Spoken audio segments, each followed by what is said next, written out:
Welcome everyone, Costin here on Serious Gaming with my Protection Paladin tank guide for World Warcraft The Burning Crusade Classic. My Protection Paladin Maintank guide, which is really about an attitude more so than anything else. The attitude that you bring in a raid. The attitude that you can do better, that you can push things, that you can understand what abilities the mobs use, you take point, you're a genuine asset towards your raid team. You're not really a raid leader, you're more of a quasi-raid leader. You're someone who understands pretty much everything about the raid instance, about the trash, about the routes, about their abilities, about the bosses, and can be a genuine asset towards their raid teams. But it's important to understand that a lot of people that did play Burning Crusade on retail and even on private servers are not going to view things from that perspective.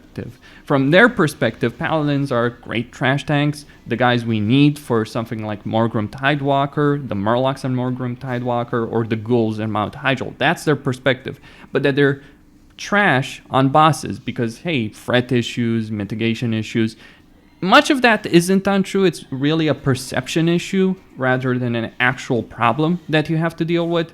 I think to a degree, the reason behind that perception is that Protection Paladins are very gear dependent, the most gear dependent of any of the tanks, and you can make a bunch of bad decisions while gearing up your Paladin that will significantly affect you in a very negative way. And if you do that, then you're just going to end up being a weaker tank than other people in your raid team. And you don't want that, obviously. And that's how the perception exists. If you're lazy about this, if you don't put in the effort, then yes, you're going to end up being a considerably weaker tank. If you want to play a lazy tank and have an easy time being able to tank bosses and deal with content, play a warrior. Really, they have the easiest time of all the tanks, far more so than druids or paladins. Paladins are very gear dependent, but if you play your cards correctly, you can end up being one of the strongest tanks in the game, especially when you're thinking at the end of tier 5, early tier 6, and then especially with Sunwell Plateau gear, Protection Paladins end up being amazing in both survivability and threat. From a historical point of view, Protection Paladins were viewed by the community for about half a year in retail Burning Crusade from launch to June as being complete dog shit, effectively. Worthless. Same with Retribution Paladins, and to an extent with DPS Shamans, especially Elemental Shamans. Now, this was in large part because of the way the vanilla guilds, the top guilds in the world being vanilla guilds at the time, approaching raiding and Burning Crusade with the same kind of mentality, same kind of roster, same kind of class composition in their raiding roster as they would in vanilla. So lots of rogues, lots of Resto Shamans, free Holy Paladins being an overpowered healing team, all that kind of stuff. And they weren't quite willing to change. Change started happening after the release of Black Temple. Once the guilds had cleared the content, they started to reassess. They started to change their opinions on all of the hybrid specs. I mean, the only exception to this was with Shadow Priests and to an extent Feral Druids, which were used from the beginning until the end of the Burning Crusade. But for other hybrids, it was hell, simply put. Now, with the release of Black Temple, Blizzard buffed a bunch of our epic gear as Protection Paladins. Our tier sets got a lot better. And they started giving us improvements, be it improved Holy Shield became a talent. They fixed the Crushing Blow bug, where if your shield went on your back during a casting animation, which is what happens, if your shield went on your back, you couldn't block anymore. So Blizzard started fixing all of that. They started to improve the class. They started to improve the gear. And Protection Paladins became more and more viable. They did, however, still have one issue, HP. Protection Paladins, by default, have the lowest HP of any of the tanks, especially when compared to Taurens, right? Tauren Druids, Tauren Warriors. Well, with the release of Zul'Aman, and this is where we started seeing a change in attitudes in the community, with the release of Zul'Aman, they gave us combat expertise as we know it. So we suddenly went from having the lowest HP to having some of the highest HP. Sure, Tauren Warriors and Druids could still beat us, but anyone else, not quite as much. So Protection Paladins suddenly got an enormous boost with the release of Zul'Aman and with better gear and all that.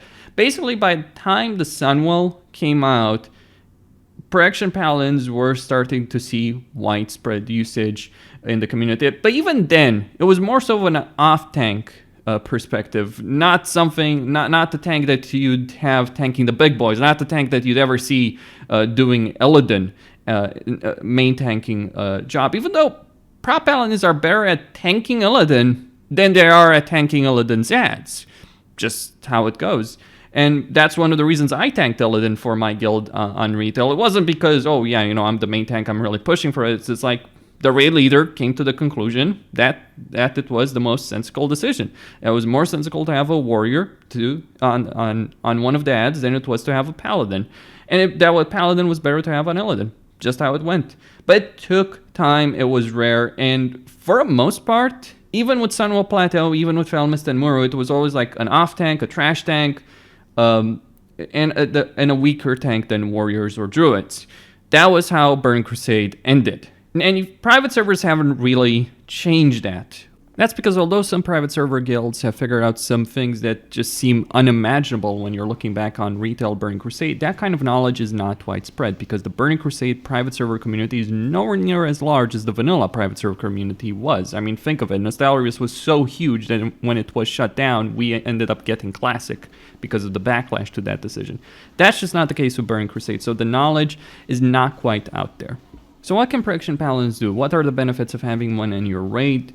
What's the purpose behind them? Where do they shine at? Where do they struggle? Well, the first and most important thing to mention about Protection Paladins is that they're very gear dependent. They scale very well with gear because of talents like Sacred Duty or Combat Expertise, which end up giving them 16% extra stamina compared to other tanks, which is a significant benefit with gear, raid consumables, and raid buffs.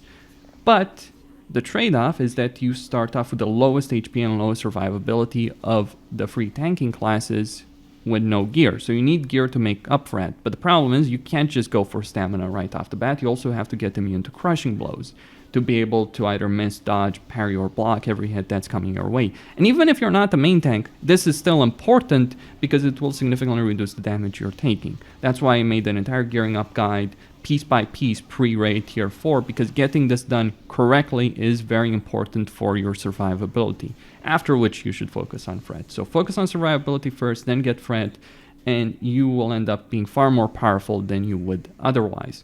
So they're very gear dependent, but they scale very well with gear. One of the main benefits Protection Paladins have is in their capability to tank multiple targets. And I'm not just talking here about Fret. Obviously, Protection Paladins have the best AoE Fret of the tanks with Consecration, but it's more than that. It's having the highest survivability when being able to tank multiple targets. Now, this is because of Redoubt and Holy Shield. More so Holy Shield than Redoubt, but it still plays a role in all of this, especially when tanking very large groups of mobs.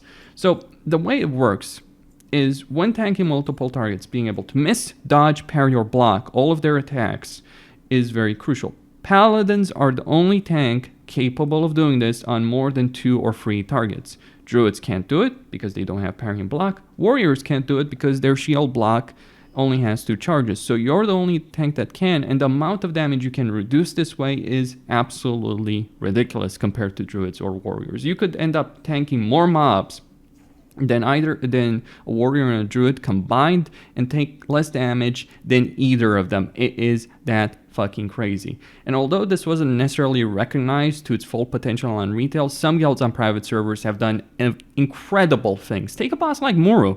I mean, guilds on private servers have used a paladin tank to tank both humanoid sides on Muru, one of the hardest bosses in the history of the game. They used the prop paladin tank to tank both sides. That's incredible. It's unprecedented. It's one of the things that people on retail never would have imagined, and I don't think anyone ever thought of doing it. But yeah, some guilds have done things like this. There's some crazy stuff out there that you can do with Protection Paladins. And think of the idea, the implications of what I'm saying here. Here you have a tank that can tank multiple targets, more targets than anyone else, and take less damage than anyone else. Well, what do you do with that? Oh, you have this guy, this class, this spec, that can go into raids and more or less solo tank them. Outside of bosses that might require multiple tanks, you could have Protection Paladins in every raid tier solo tanking the entire trash and solo tanking significant portions, even when we're talking about bosses. That is an enormous benefit to any raid team because you're able to do it faster. You don't have to worry about crowd control. You don't have to worry about having free tanks in a raid to be able to deal with the trash. You can just use one and bringing other tanks on the bosses where you might require them or in situations where you might require them. That is crazy. That's how you do raids much faster. This is where we get into the min-max territory. But people min-max not just because they want to be the best, but also because they want to do the raids in 1 or 2 days. We don't want to raid like we did on retail Burning Crusade, 3, 4, 5 days a week, every week for years. We want to raid 1, 2 days, clear the content, get it over with, get our gear, be done with it, especially once we've handled progression. That's how we want to raid these days. That's what's common today. And Production Paladins can really help out in terms of speeding a raid, if played correctly. There's always the crux of it. You can screw up pretty badly as a Production Paladin very easily. You can screw up your gearing, you can screw up your talents, and you'll end up being far weaker. It takes an actual competent Production Paladin to be able to pull this off. So Production Paladins can do some fairly incredible things, but what about bosses? What about tanking bosses? For the most part, it really doesn't matter what tank you use. For others, it does matter depending on their mechanics. But take a boss like Prince Malchezaar. This guy is incredible. He dual wields, so he's eating up your shield block charges if you're a warrior. He has parry haste, he has crushing blows, and he has extra attacks. Let's just say this guy is a big middle finger to warriors and druids to tank, but as a Protection Paladin, you give as little of a shit about tanking this guy and all of his abilities, including parry haste, because you only have white hits that can trigger. Literally, your white melee weapon hits are the only thing that trigger parry haste. So you give as little of a shit about all of those abilities, about his crushing blows, his parry haste, all of that. As a DPS warrior in Classic right now, when Anixia is at 20% and you've got your raid cooldowns up, you're going to execute her and you're not going to stop. Even when you pull aggro and you know you're going to pull aggro, you're not going to stop because what the hell do you care about? And that's the attitude Production Paladins have in some situations. They can be slightly weaker than others. In other situations, they just don't care. And it's ridiculous. It's powerful as hell. And oh, by the way, final point about Prince Malchezaar. He puts under armor on a tank, which actually is an issue. Paladins can use Divine Shield to get rid of that. What do we care about, right? Like, that kind of attitude is what you really should know about Paladins in general. What do we care? Like, really, what do we give a shit about? And if you think all that I've described is ridiculous, and it is, don't get me wrong, it is. If you think all of this is ridiculous, just understand that it actually got far more so in Wrath of the Lich King and in Cataclysm. Like in Wrath of the Lich King, you'd just enter an instance and you'd start pulling and never stop. Yes, that's the Protection Paladin mentality. Just keep going. Generally speaking, you're going to be looking at something like this in terms of your talents. 46 points in protection, 12 points in retribution with 3 talent points left to spend. Now, I'm not going to go over talent by talent because most of these are essential, and the ones that are optional I'll be going over as I cover several builds. But this is close to the cookie cutter build that you can get as a Protection Paladin that you'd want in the vast majority of situations. Right off the bat, though, you do have a choice. You can spend 1 point in Reckoning at the cost of 1 point at the 1 point in Blessing of Kings. Now, this would only really work in a 25-man raiding situation where you have someone else to provide Blessing of Kings. For the most part, it wouldn't be worth it. Reckoning can be useful in that context, though, because when you're tanking multiple targets, maybe you want some extra threat on a specific target that single target DPSers would be going for.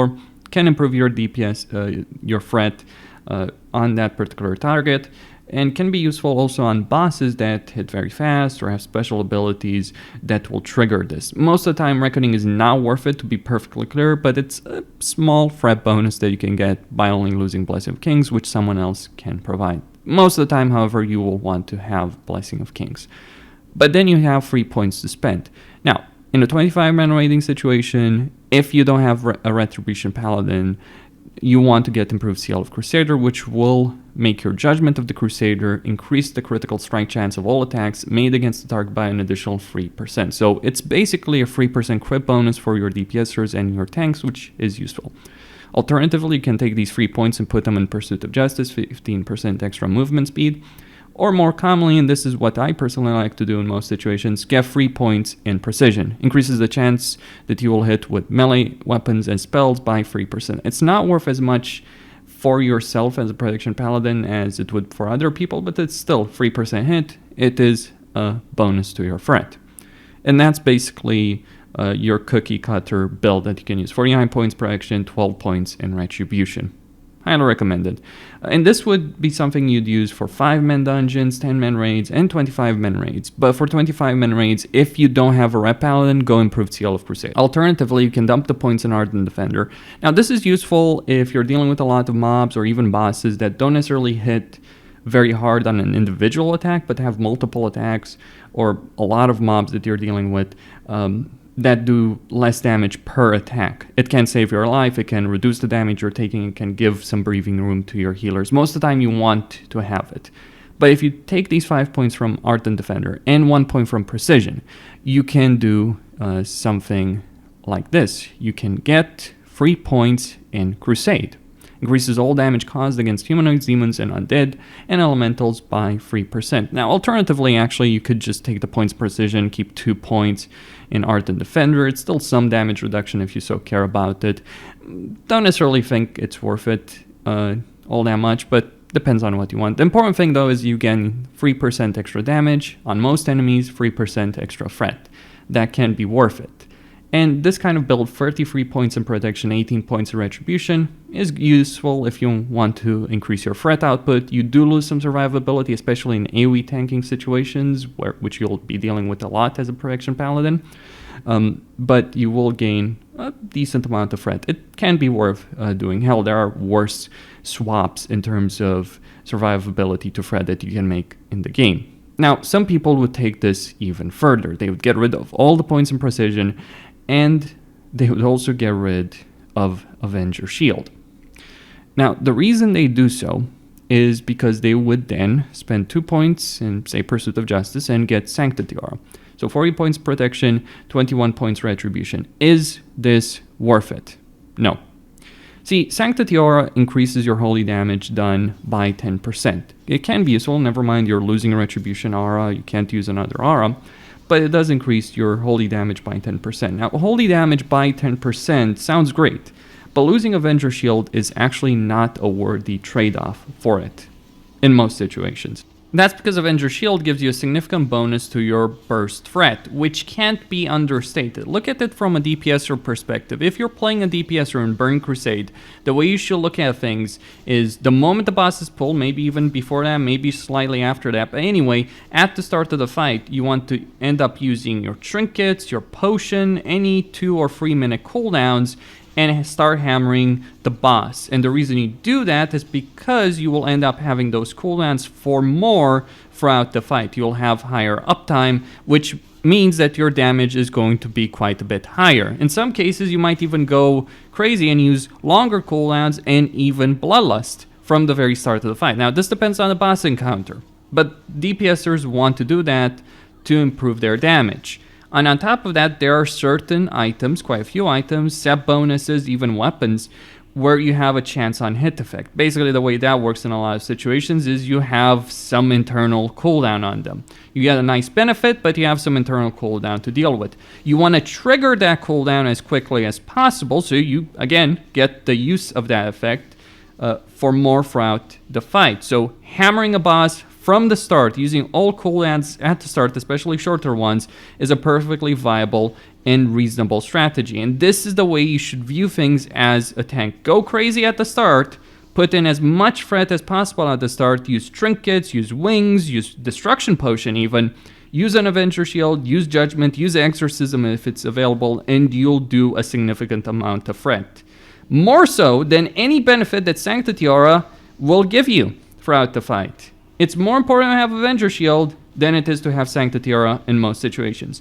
Where is Sanctity Aura useful, however? Well, it's useful in situations where using Avenger Shield won't really bring you a significant benefit. You can use Avenger Shield on bosses, so that's not really the big issue. When I say on bosses, during the actual boss fight, especially if you're timing it so you're casting it between the swings, you can do that perfectly fine with no problems. The situations where you really won't be able to use it or where you'll struggle to use it and there's not much benefit is when you're tanking a significant number of mobs at once. So more Grim Tidewalkers, Solarian, Felmist, all that kind of stuff. That's where it can be useful. But that's only from the perspective of, yeah, I'm tanking so many mobs that I'm gaining a higher benefit from this and I can't use Avenger Shield. Only in those kind of situations is Sanctity Aura useful. For everything else, which you're looking at, what, 95% of encounters, trash from 5 mins to 10 mins to 25 mins, you should have Avenger Shield. It's a bigger benefit. By default, it does 1k fret. It can do over 3k fret per attack. For consumables, you'll be using Superior Wizard Oil for your weapon, 42 extra spell damage. Food buff in the form of stamina food like Spicy Crawdad, or spell power food like Poached Bluefish, though there are some other options available here. But either way, you're going for stamina for survivability or spell power for fret, depends on the encounter. Flasks, and I recommend you use flasks, don't even consider elixirs. Flasks, you have either Flask of Fortification or Flask of the Titans for survivability. And for fret, you have Flask of Blinding Light or Flask of Supreme Power. Now, obviously, Fortification and Blinding Light are the better versions, but they can be quite a bit more expensive, as in double the price. And you can be fine in most situations with the cheaper versions, just be aware of that. For scrolls, I'd say using Scroll of Protection and potentially Scroll of Agility, though I think the usefulness of that is limited, but you can use it, just keep in mind it's fairly expensive. Potion-wise, you should start the fight with a Destruction Potion. It will give you a fairly significant fret bonus that shouldn't be ignored. And after that, either use Super Mana Potions or Iron Shield Potions, depending on the encounter in question. Or hell, you could even use more Destruction Potions, though I don't think that's strictly necessary in most situations. You can also use Dark Runes and Rumsey Rum. In terms of your rotation, well, it really isn't one. Instead, it's a priority list of abilities that you should use depending on the situation. Though not perfectly, not mechanically perfect, but more so abilities that you should use above others depending on the situation. Depends on the context, depends on the boss, depends on the mob that you're dealing with. Pre-pull, doesn't matter if you're Horde, doesn't matter if you're Alliance, you pull by using Seal of Righteousness, popping Holy Shield, popping your Iron Shield or Destruction Potion, depends on the situation, popping any fret trinket that you might have equipped, and then 1 or 2 seconds before the pull using Avenging Wrath. So you want your potion and trinket or trinkets to be about 2 or 3 seconds before the pull timer is over, and you want your Avenging Wrath 1 or 2 seconds before the pull to go. You pull with Avenger Shield. You want this to land ideally when the pull timer is over. It's very important as a tank that your spell, your damage spell, is the first to hit the boss. Initial threat is an important factor in World Warcraft. So you start with Avenger Shield, you then follow that up. If the boss is a demon or undead with Exorcism, you follow that up with Judgment of Righteousness, you reseal Righteousness, you do Consecration, and then you do Holy Shield. Now, there are some situations, few, not many, some situations where you might want to do Avenger Shield follow that up with Consecration. If the boss is being pulled to you by a hunter emptying it to you and you're waiting for him to reach you. So in that case, you would do Avenger Shield followed by Consecration, or maybe even Consecration first up. Depends on the situation, but for the most part, this list is what would apply for the vast majority of encounters where you're running into a boss or you're positioning a boss.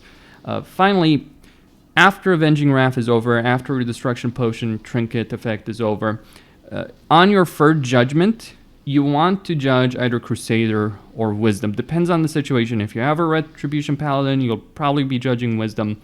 If you have a Holy Paladin, you'll be judging Crusader. A key point here for raiding is that Judgment of Crusader is a big deal for your threat, and if you can have another Paladin judge Crusader for you at the second you're pulling the boss, that can be a huge threat benefit. Doesn't matter which boss it is. Doesn't matter if it's a Holy or Ret Paladin. If they can, they should do it. Now, this could be tricky for Holy Paladins, but for Ret Paladins, they would want to do this for their own benefit. So judge Crusader as Ret Paladin, then use your consumables, trinkets, Avenging Wrath, and go hard on the boss. But as a tank, you want to do as much threat as quickly as possible. And if you try judging Crusader at the start, it's not going to end well for you. You just end up doing less threat. Also, having Avenger's Shield has to factor in all of that. Then you get to your normal priority. Holy Shield with an asterisk over here to indicate that you want to prioritize Holy Shield above everything else, but only in the context where it matters. So if a boss is doing a lot of damage, if you could possibly die by either taking crushing blows or thrash attacks, or anything. Like if you're taking too much damage from boss, very high damage from boss, you want to keep Holy Shield up 100% of the time. If the damage won't kill you, you don't necessarily care as much about it as you would otherwise. So if the damage is insignificant, then yeah, you don't care too much about Holy Shield. You follow that up with Exorcism on the priority list if it's a demon or undead, followed up by Avenger Shield, asterisk here, if you can. So if you have the opportunity to use it without getting hit, without taking too much damage, or if the boss is doing low damage, then you should use Avenger Shield on cooldown. Also, if you don't have mana issues, because Avenger Shield is fairly expensive in terms of its mana consumption. So it's situational, but if you can use it, you should use it. Exorcism will do more overall, but Avenger Shield does quite a bit. It's lower here than on the pull priority because it is a cast. And so as a cast, you want to do it first on the pull, but you don't care about that during the middle of a boss fight. Then Judgment of Righteousness or Vengeance, followed up by Resealing Righteousness or Vengeance. Vengeance is something that you should start stacking up after the initial 20 seconds. Start stacking up. So say you do your initial 20-second pull priority list. You follow that by Judging Crusader, then you should just start using Vengeance, start stacking up, start judging that. That's how it should go. And follow that up with Consecration, follow that up with Holy Shield if you're not taking too much damage. Why is Consecration so low on this list? Well, Consecration is a lot of threat. I'm not going to deny that. It is a big threat. But you're actually going to end up losing more, say, if you decide to not judge or Exorcism or even use Avenger Shield for a second of Consecration. So say, for instance, you have Exorcism and Consecration both coming off cooldown at the same time.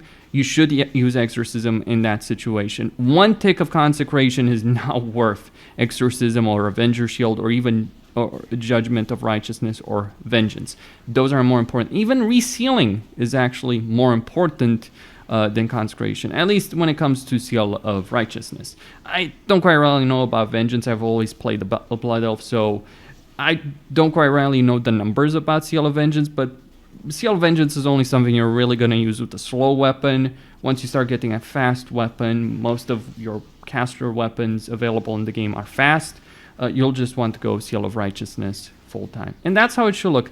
For AoE situations, pure AoE situations, it depends on how much damage you're dealing with, how many mobs, and how much time do you have until they come for you. So in many AoE situations, you might want to do Consecration first, followed by Holy Shield, maybe Avenger Shield if it's only a few mobs, but that really depends on the situation. That has to be your own personal decision. You can't really do wrong by using Consecration quickly, though, in that kind of situation. But also be concerned about having Holy Shield up as quickly as possible for your own survival benefits. Finally, with regards to your gearing, I made an entire dedicated guide for your pre-raid best in slot and your tier 4 best in slot. Check that out item by item in that video. Link in the description, link at the end of this particular video. What I can say is that your focus initially should be on getting 490 defense, 285 defense rating with protection talents, and the reason behind that is to get immune from critical blows. This is significant, very significant, the first priority you should have. Now, it's not too tricky, it's not too hard. The second thing is to get uncrushable, 102.4% combined miss, dodge, parry, and block to get immune to crushing blows. And this actually matters even if you never tank a boss. It's still something very relevant. Even if you're just purely a 5-man dungeon tank, a trash tank in raids, you still want to get this, or at least very close to this, 100% combination of miss, dodge, parry, and block. The reason behind this, the reason why this is so important is because if every hit that you're taking is either a miss, a dodge, a parry, or a block, you will end up taking significantly less damage than if you take pure hits. This is an issue druids have as tanks that, yes, druids do scale very well with armor. They do have a lot of HP, but they take a lot more damage when tanking multiple mobs, when tanking bosses, especially when crushing blows are a factor. They do end up taking quite a bit more damage than warriors or paladins who are geared correctly. You are the most gear dependent of any of the tanks, however, and it's because of getting this crush cap. So it's very important to get it right. I made an entire gear list of how to do it. There are some very important items that I do want to talk about. Some quest items that are very hard to replace, like Regal Protectorate, which comes from Cruel Intentions in Hellfire Peninsula, or Overlord in Hellfire Peninsula for Alliance. Undormus Tear from Caverns of Times, from one of the quests in Caverns of Times. I believe it's the one that you get for doing everything there and clearing Black Morass, which you'll want to do for the purposes of getting attuned to Karazhan. So very important item to help you out getting your crush cap initially. And then finally, Flesh Beast Metal Greaves, which you get from Mana Tombs Normal. It's an escort quest in the dungeon. It's not easy to do it while leveling. Mana Tombs is an annoying dungeon, but these three items are very crucial. The trinket actually less so for most purposes, but when you're looking at getting a resistance gear set, the trinket is probably the best one. It doesn't have as much defense as some other trinkets, but it has the only useful effect in a situation where you'll be dealing with resistance gear like Hydros or Illidan Adds or an Ephron Add. So having this trinket is actually very useful early on, especially for Hydros. One thing for me to focus on is your choice of weapon. I think a practical demonstration is in order so that people see this with their own eyes instead of me just giving you some numbers to go on. Now here I am in Blade's Edge Mountains, which is one of the areas that's not affected by a zone buff like Hellfire is, Angermarsh is, Terakar, or Nagrand. I have a bonus spell damage of 87 equipped without a weapon, and I have 3 weapons with me. Continuum Blade from Keepers of Time Revered, 1.8 speed, 121 bonus spell damage. Gavel of Unearthed Secrets from Lower City Exalted, 2.7 speed, 159 bonus spell damage. And finally, the most expensive and hardest to get of these at 170 gold, and Exalted Fralmar or Honor Hold, depending on your faction, Stormcaller with 1.8 speed and 159 spell damage. Now, the 2 epic weapons have DPS of 41.3. Continuum Blade has 41.4. That should give you an idea of right here how this is going to go down. So, equipping Continuum Blade. I'm going to use Seal of the Crusader and judge it for the extra holy damage, and then use Seal of Righteousness. So, on this Direwolf, with Continuum Blade, 128 damage on Seal of Righteousness, with a bonus spell damage of 208. Equipping Gavel with its slower speed, you suddenly do 182 damage on Seal of Righteousness, with Judgment of the Crusader up. And finally, Stormcaller, 135. So when you factor in weapon speed for Seal of Righteousness, you end up with the following figures for these weapons. 71.1 DPS for Continuum Blade, 67.4 for Gavel, and 75 for Stormcaller. This is just for Seal of Righteousness. You add everything else up, all the other abilities, and basically the difference between these weapons is largely meaningless, assuming you're using Seal of Righteousness and only Seal of Righteousness. If you have Seal of Vengeance, then yeah, Gavel ends up being the best. But for the most part, there isn't a big difference between these weapons. I'd say at most, you're probably looking at the 20 fret per second difference between Continuum Blade and Stormcaller, but you are sacrificing about 200 HP to be able to use Stormcaller. From my perspective, that can be a worthy trade-off. I don't necessarily think so, and when you're gearing up as a protection paladin, you should always consider the fact that you're going to have a very difficult time. You're going to need a lot of pieces of gear that are very specific. You've got to get enchants, you've got to get gems, you've got to get reputations, badges, all that kind of stuff. So don't make life complicated for yourself. Don't even bother about which weapon is best. Just get Continuum Blade. It's good enough. It's the easiest to get. It's the cheapest to get. And it's probably, when you add everything else up, on par in terms of threat with Gavel, slightly better than Gavel in terms of survivability, and considerably better than Stormcaller in terms of survivability. Once you've got everything else sorted out and you've got a good chunk of gold, then you can consider getting Stormcaller for just the threat benefit. But yeah, getting a Titanium Blade, enchanting it with 40 spell power is really the way to go early on if you're using just purely Seal of Righteousness. If you've got Seal of Vengeance, going for Gavel is a reasonable enough choice. For a better option, well, if it is available, you can get Gladiator's Gavel, and you can use that until tier 6, until you get the tier 6 weapon. The problem with it is that it might not even be available at the start because it was added with patch 2.1 on retail, so that's the release of Black Temple, so you might be waiting months for this one to even become available, and even when it is available, it might end up being, 2,000, 3,000 arena points. That's weeks, if not months, of farming arena to be able to get just this particular weapon. So that is particularly painful, especially as a protection paladin who has to deal with a lot of gearing up initially, has to worry about a lot of items, has to worry about a lot of farming, all that kind of stuff. So not exactly a picnic to get this weapon, but getting it can be reasonable. If it isn't available, your only other real option, except these reputation weapons that I just mentioned, is Fang of the Leviathan. It's best in slot. It has 100 more spell power than Continuum Blade. It's the same speed. It only has 2 less stamina. It's by far and away the best weapon you can use until tier 6. The problem with Fang of the Leviathan is that it's the best in slot caster weapon as well for warlocks and mages. And you're not just going to piss them off if you want to get this. You're also going to piss off the Shadow Priests, the Elemental Shamans, and the Balance Druids by trying to get this, because if mages and warlock can't get Fang of the Leviathan, they'll want the Karazhan Dagger, which is what those Shadow Priests, Balance Druids, and Elemental Shamans want to get their hands on. So you're pissing off every caster DPS in your guild by desiring this weapon. It's also very fucking rare, as in the boss you get it from, it's easy enough to do. Leofrost the Blind is not a hard boss. Once you get attuned to SSE, the night you enter SSE, you can kill him easily enough. Hell, you might clear out most of SSE the night you enter it, but that's a different discussion. But the weapon itself has a very, very low drop chance. I've done it both on retail and on private servers.